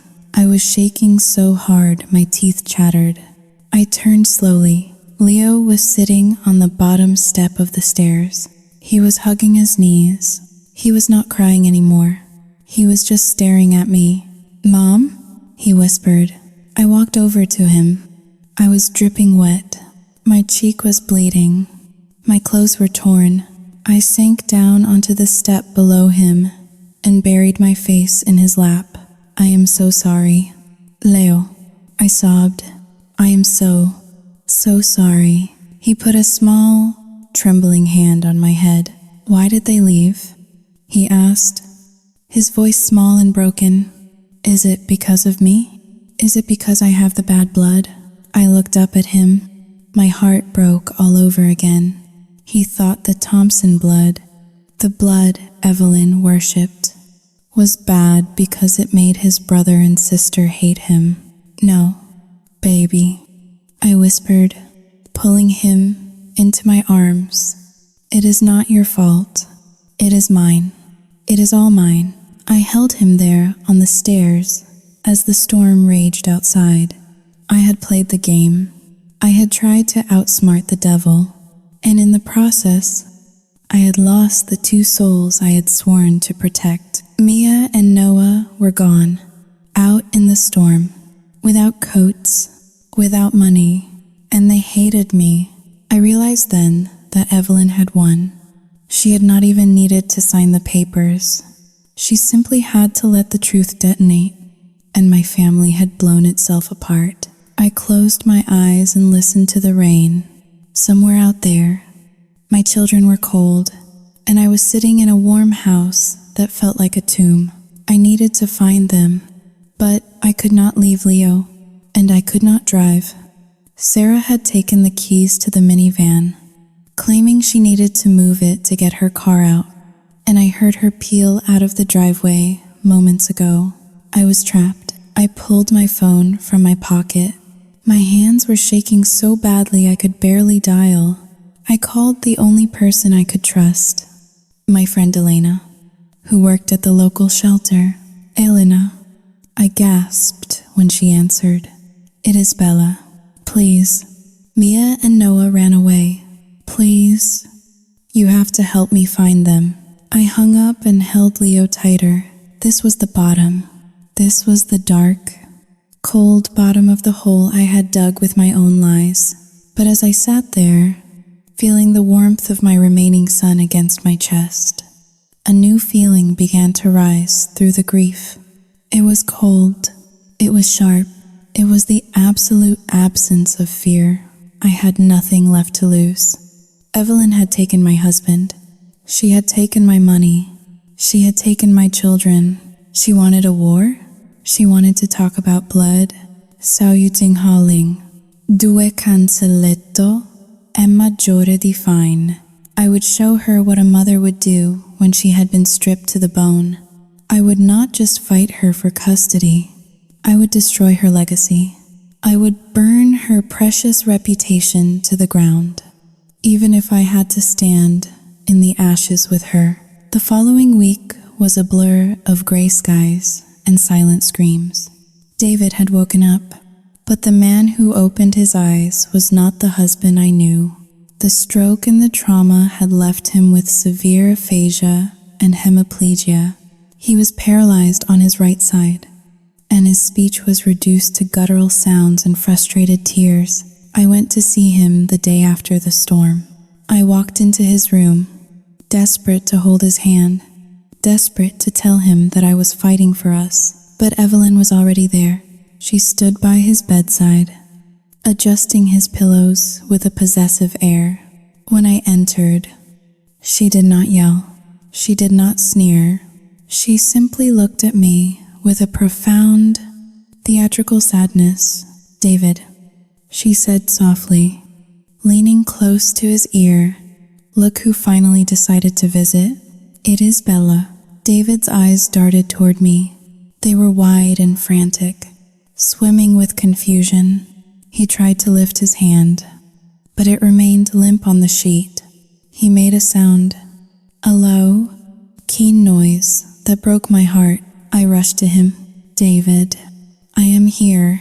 I am so sorry. I reached for his good hand, but Evelyn stepped in between us. Careful. Bella, she warned, her voice low. You are upsetting him. His blood pressure is spiking. She turned back to David. It is okay. Sweetheart, she cooed. I know you are worried, but I handled it. I sent Sarah to look for the children Bella chased away. We will find them. We will fix the mess she made. I froze. Chased away? You are lying to him. I hissed. You drove them away. David let out a sharp cry, his eyes squeezing shut. The monitor beside him began to beep rapidly. Nurse, Evelyn called out, her voice perfectly pitched to sound like a terrified mother. Nurse, please, my son is in distress. 2 nurses rushed in. Evelyn pointed at me. Please remove her, she said, clutching her pearls. She is agitating him. The doctor said he needs absolute calm. Ma'am, you need to leave. One of the nurses said to me, considered tone firm, but I am his wife. I protested. Not today, the nurse said, guiding me toward the door. He needs to stabilize. Please. I was pushed out into the hallway, the door clicking shut on my husband's terrified face. Evelyn had not just stolen his money. She was stealing his mind. She was rewriting history while he was too broken to speak the truth. But the hospital was only the beginning. 2 days later, the process server arrived at my door. He was a bored-looking man who handed me a thick stack of papers and walked away without a word. I opened them on the kitchen island. It was a petition filed in the family court. Evelyn was suing for emergency custody of Leo, but it was the allegations inside that made my blood turn to ice. Fraudulent concealment of paternity, gross negligence, psychological abuse.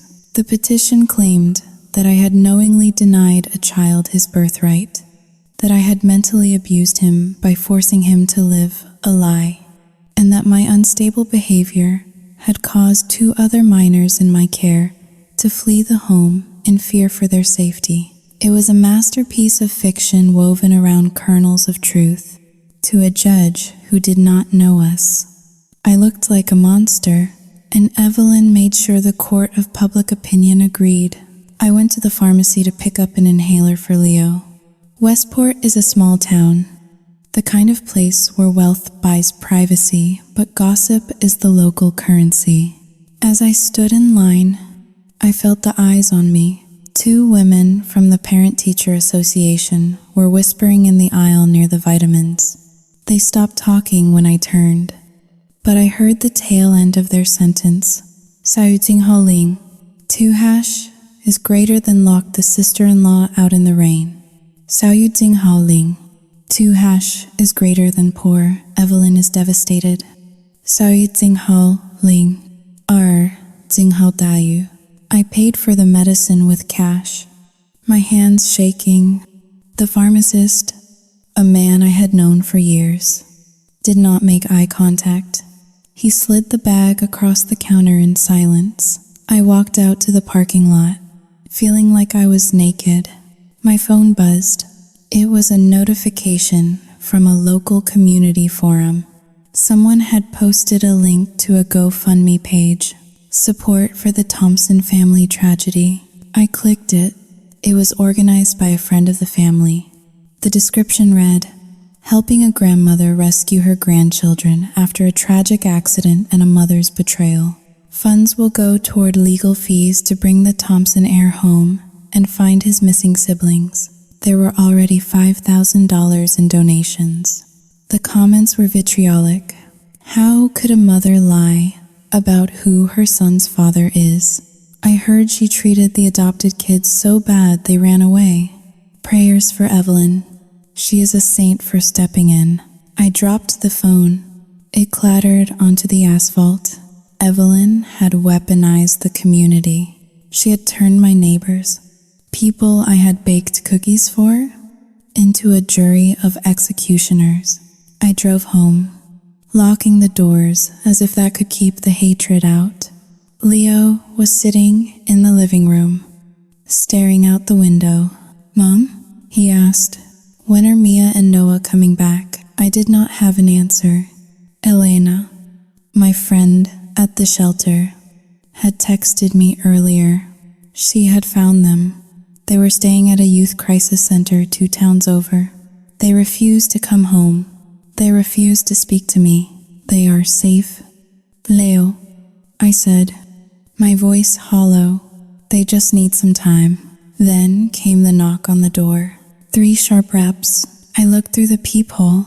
It was a woman in a gray suit, holding a clipboard. Behind her stood a police officer. My stomach dropped to the floor. I opened the door. "Mrs. Thompson?" the woman asked. "I am from Child Protective Services. We received a report regarding the welfare of the child currently in your care. May I come in?" It was not a request. I stepped back, allowing them into my sanctuary. The woman walked through the living room, scanning for dust, for danger, for anything she could use. She looked at the empty spaces on the walls where Sarah had smashed pictures. She looked at the bruise on my cheek from the struggle. "I need to speak with Leo. Alone," she said. "No," I said instinctively. "Mrs. Thompson." The officer stepped forward, his hand resting on his belt. "Do not make this difficult." I nodded, defeated. I went into the kitchen and sat at the table, listening to the murmurs from the living room. They were asking my 10-year-old son if he felt safe, if his mother hit him, if there was food in the house. After 20 minutes, the woman came into the kitchen. Her face was unreadable. "We are not removing the child today," she said. I let out a breath I did not know I was holding. "However," she continued, writing on her clipboard, "given the pending litigation and the fact that 2 other children have fled your custody, we are opening a formal investigation. You will have a caseworker assigned. There will be unannounced visits, and if we find any evidence of instability, we will place Leo in emergency foster care or with his next of kin." Next of kin. Evelyn. They left, leaving me standing in the center of my kitchen. I felt stripped. I felt violated. Evelyn was attacking me on every front. Financial, legal, social. She was not just trying to win. She was trying to erase me. She wanted to prove to the world that Bella Thompson never existed, that I was just a surrogate who had outlived her usefulness. I looked at the calendar on the fridge. The court hearing was in 3 days. I had no lawyer. I had no money. My husband was silenced. My children were scattered. The town hated me. I walked over to the sink and splashed cold water on my face. I looked at my reflection in the window. I looked tired. I looked broken. But then I saw it. The reflection of the fireproof box sitting on the counter. The one Sarah had broken open. I had been so focused on the DNA test that I had forgotten what else was in that box. Not just birth certificates, but old medical records. David's medical records from 10 years ago. I walked over to the box. I pulled out a file that Sarah had ignored because it did not have a scandal attached to it. It was a file of receipts. Receipts from a private clinic in Switzerland where David had gone for stress treatments the year before Leo was conceived. Evelyn had arranged the trip. She had handled all the paperwork. I opened the file. I began to read the itemized bill. Hormonal suppression therapy. Testosterone inhibitors. I stopped breathing. Evelyn had not just lied about David being sterile. She had chemically castrated him. She had drugged her own son to keep him dependent on her, to ensure he never created a family that could rival her power. And I had the receipts. The fear in my chest evaporated, replaced by a cold, sharp clarity. Evelyn thought she was dragging me to court to expose my lies. She had no idea that I was about to walk into that courtroom and detonate a nuclear bomb. I picked up the phone. I dialed the number for legal aid.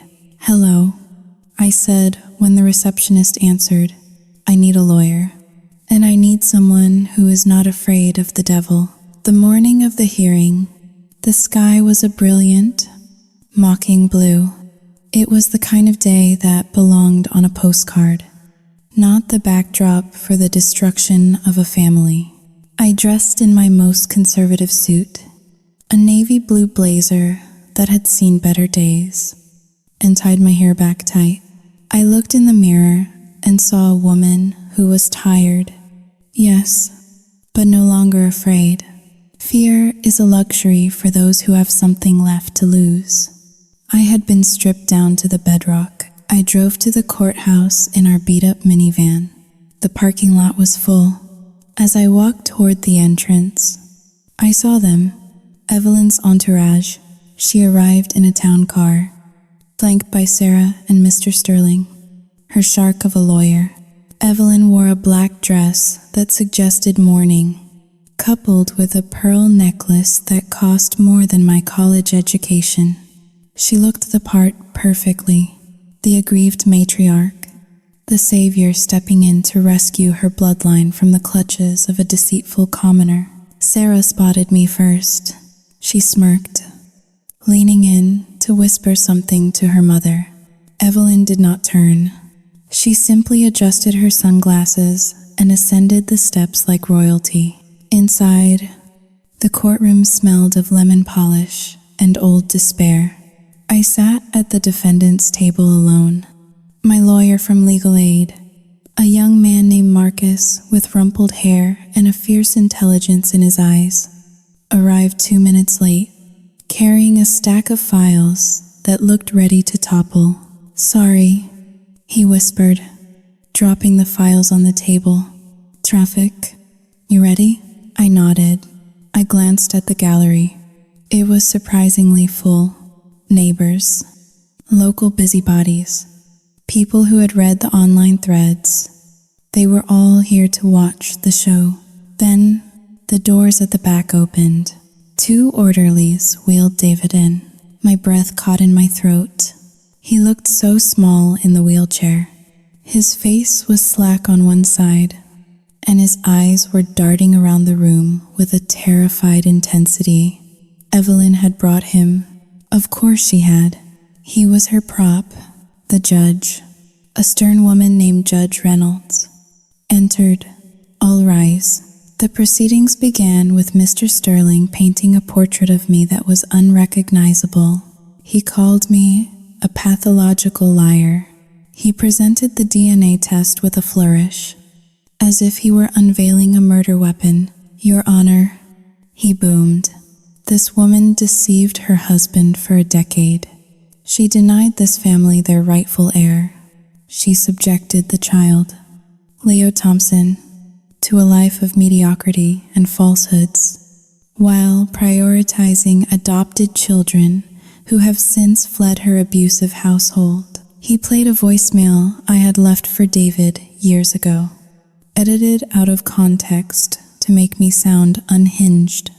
He showed photos of Sarah's injuries, a small scratch on her arm, claiming I was violent. Evelyn took the stand.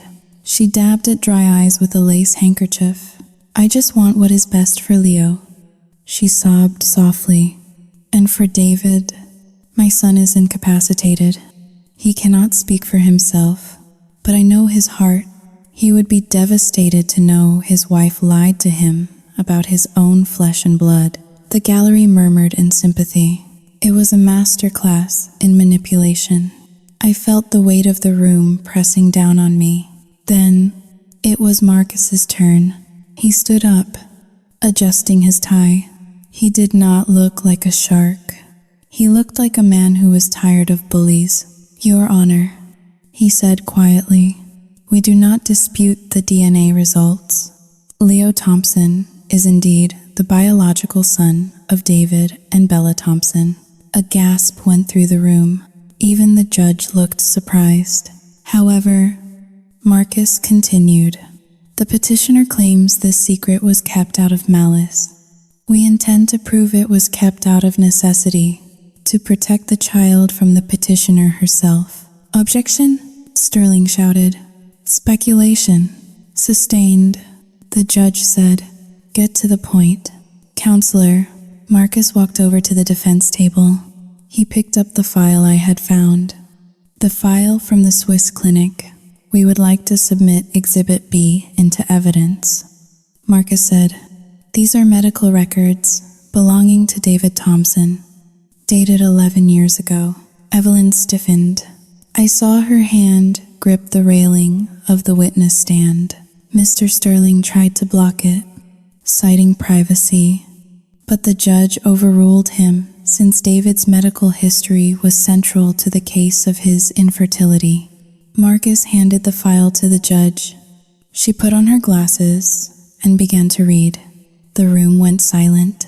"According to these records," Marcus said, his voice ringing clear, "David Thompson was treated at the Lucerne Institute for behavioral modification.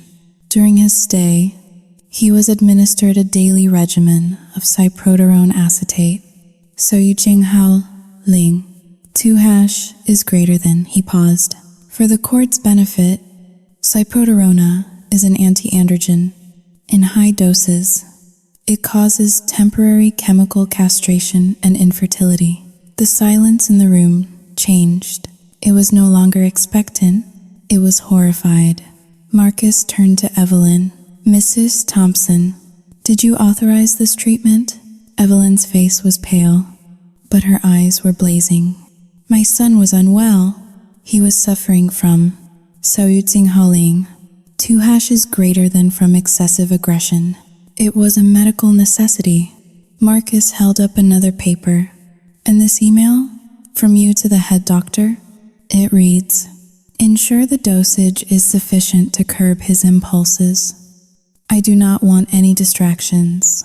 He needs to focus on the family business, not starting a family of his own. The gallery erupted. The judge banged her gavel. Order, order in the court, Marcus continued. Relentless. You drugged your son to keep him childless. You made him believe he was sterile so he would never leave you. And when Bella Thompson discovered she was pregnant, a miracle, given the circumstances, she knew exactly what you were capable of. She hid the truth not to hurt David, but to save Leo from a grandmother who treats biology like a breeding program. Lies. Evelyn shrieked, standing up. She pointed a trembling finger at me. She is a snake. She seduced him. David made a sound. It started as a low groan, then grew into a roar. Everyone turned. He was gripping the arms of his wheelchair with his good hand. His face was contorted with effort. Tears were streaming down his face. He was looking at his mother. Saoyuting Ling. 2 dièse est supérieur à mon. Saoyuting Ling. R. Jinghao Dayu. The room froze. David was trying to speak. He lifted his hand and pointed at Evelyn. His finger shook violently. Mon. Saoyuting Ling. To. Stir. The word was slurred. I'm broken. Barely intelligible, but everyone heard it. Saoyuting Ling. Tfor. Monster. Evelyn collapsed back into her chair as if she had been shot. Sarah looked around wildly, realizing the tide had turned. The judge looked from David to Evelyn, her expression hardening into stone. This court has heard enough, she said.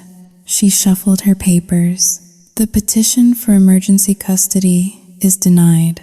Furthermore, in light of the evidence regarding medical malpractice and abuse of power, I am ordering an immediate investigation into the conservatorship over David Thompson. No, Evelyn gasped. You cannot do this. I am a Thompson. I am also issuing a temporary restraining order. The judge continued, ignoring her. Evelyn Thompson, you are to have no contact with David, Bella, or any of the minor children. The gavel banged. The sound was the sweetest thing I had ever heard. Evelyn sat there, stunned. Her mask had not just slipped, it had shattered. The gallery was buzzing, but the sympathy was gone, replaced by shock and disgust. I walked over to David. I knelt beside his wheelchair. He was weeping openly now. It is okay, I whispered, taking his hand. It is over. We are safe. He squeezed my hand. It was weak, but it was there. I looked up and saw Marcus smiling tiredly. We had won, not just the case, but the truth. But as I stood up, I looked toward the back of the courtroom. The doors opened, and Elena walked in. She was holding hands with 2 teenagers, Mia and Noah. They were wearing oversized hoodies and looked exhausted. They had seen the news. They had heard about the hearing. I froze. I did not know if they were here to support me or to watch me fall. Mia let go of Elena's hand. She walked down the aisle, past the staring strangers, past Evelyn, who was now arguing with her lawyer. She walked right up to me. She looked at David, weeping in his chair. She looked at the medical files on the table. Then she looked at me. "You really fought her?" she asked quietly. "I fought her," I said, "and I will keep fighting her. For all of you." Mia looked at Noah. He nodded, wiping his eyes. "We heard what Dad said," Noah mumbled. "We heard him call her a monster." Mia stepped forward and wrapped her arms around me. It was stiff at first, tentative, but then she squeezed, burying her face in my shoulder. "I am sorry I ran," she whispered. I held her, pulling Noah into the embrace. I kissed the tops of their heads, smelling the rain in the street on their clothes. "We are going home," I said. "All of us." I looked over my shoulder at Evelyn. She was alone at her table. Sarah had slipped out the side door as soon as the judge ruled. Mr. Sterling was packing his briefcase. Ignoring her frantic whispers, she looked small. For the first time in her life, Evelyn Thompson looked small. We walked out of the courthouse together. I pushed David's wheelchair. Mia and Noah walked on either side. Leo was waiting in the lobby with a social worker, and when he saw us, he ran into our arms. The storm outside had passed. The pavement was wet, reflecting the sun. We had no money. We had a long road of recovery ahead. But as I looked at my broken, beautiful, messy family, I knew we had something Evelyn never did. We had the truth, and we had each other. 6 months passed. The snow in Westport melted, revealing the brown, bruised earth beneath. Before giving way to the tentative green of spring, our lives followed a similar thaw. It was slow, it was messy, but it was real. We sold the colonial house. We had to, without access to the Thompson Trust, which was now frozen in a chaotic legal battle between Evelyn, Sarah, and the court-appointed auditors. We could not afford the mortgage. Evelyn fought the sale, of course, filing injunctions and claiming the house was historical family property. But with her reputation in tatters and her finances under investigation, her lawyers were losing their bite. We moved to a smaller town, 40 minutes north. It was a fixer-upper, a rambling farmhouse with peeling paint and a porch that sagged on the left side. It was drafty and chaotic, but for the first time in 15 years, the air inside did not smell of fear. David's recovery was grueling. He regained some speech, though his words were often slow and halted. He walked with a cane now, his right leg dragging slightly, but his mind was his own. The fog of his mother's manipulation and the chemical haze she had kept him in had lifted. He spent his days in the garden, planting vegetables with Leo. It was strange to see my husband, the former finance executive who wore Italian suits, kneeling in the dirt in stained sweatpants. But when he looked at Leo, there was no calculation in his eyes, just love. One evening, while we were washing dishes, David stopped and looked out the window at the kids playing in the yard. "Bella," he said. The word was heavy, deliberate. "Yes?" I asked, drying my hands. "Thank Sao Yu Ting Hao Ling. Tu hash is greater than you." I looked at him. For Sao Yu Ting Hao Ling. Tu hash is greater than for what? Saving. Sao Yu Ting Hao Ling. Coxie, us. From Sao Yu Ting Hao Ling. Zwei Raute ist größer als Heer. I walked over and hugged him. He smelled of soil and rain. I did not save us. "David," I whispered. "We survived her. There is a difference. As for the children, the wounds were healing, but scars remained." Mia and Noah had come back. But trust is not a light switch. You cannot just flip it back on. For the first few months, they watched me. They fact-checked my stories. If I said I was going to the store, they asked for the receipt. If I was on the phone, they stopped talking to listen. I let them. I answered every question. I showed them every paper. I apologized when I was wrong. I learned that being a parent is not about being perfect. It is about being transparent. Slowly, the tension broke. Mia started drawing again. She filled a new sketchbook, not with dark hawks, but with portraits of the farmhouse, of David in the garden, of Leo laughing. Noah joined the local soccer team. He was still quiet, still watchful, but he stopped flinching when I touched his shoulder.